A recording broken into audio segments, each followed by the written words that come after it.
Poutine, camarades présidents, chefs d'État africains, camarades chefs de délégation, bonjour. C'est un honneur pour moi ce matin donc de prendre la parole ici et de vous passer donc le salut fraternel du peuple du pays des hommes intègres.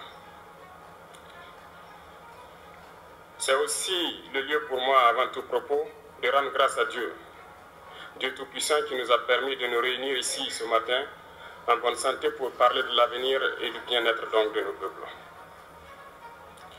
Je m'en vais m'excuser auprès des anciens que je pourrais vexer dans mes propos à venir. Africanité oblige, les droits d'aînesse, je me dois de m'excuser. Camarades, j'ai quelques questions donc de ma génération, mille et une questions qu'on se pose. Mais nous n'avons pas de réponse. Et il se trouve qu'ici, nous pouvons laver donc notre linge sale parce qu'on se sent en famille. On se sent en famille en ce sens que la Russie est une famille aussi pour l'Afrique. C'est une famille parce que nous avons la même histoire. La Russie a consenti d'énormes sacrifices pour libérer le monde du nazisme pendant la Seconde Guerre mondiale. Les peuples africains, nos grands-pères, ont été déportés de force aussi pour aider l'Europe à se débarrasser du nazisme. Nous partageons la même histoire en ce sens que nous sommes les peuples oubliés du monde. Qu'ils soient dans les livres d'histoire, dans les documentaires ou films, on tend donc à balayer le rôle prépondérant qu'a joué la Russie et de l'Afrique dans cette lutte contre le nazisme. Nous sommes ensemble parce que actuellement nous sommes là pour parler de l'avenir de nos peuples, de ce qui va advenir demain, de ce monde libre auquel nous aspirons, de ce monde sans ingérence dans nos affaires internes.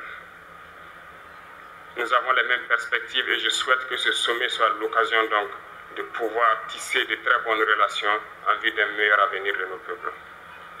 Les questions que mes générations se posent sont les suivantes, si je peux me résumer, c'est de ne pas comprendre comment l'Afrique, avec tant de richesses sous notre sol, avec une nature généreuse, de l'eau, du soleil en abondance, l'Afrique est aujourd'hui le continent le plus pauvre.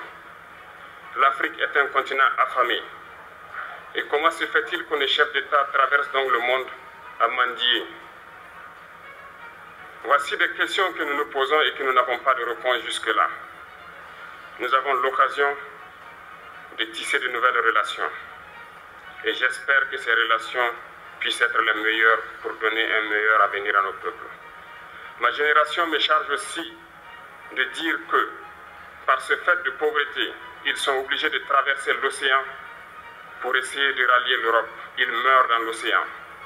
Mais que prochainement, ils n'iront pas traverser parce qu'ils viendront devant nos palais pour chercher leur pitance quotidienne.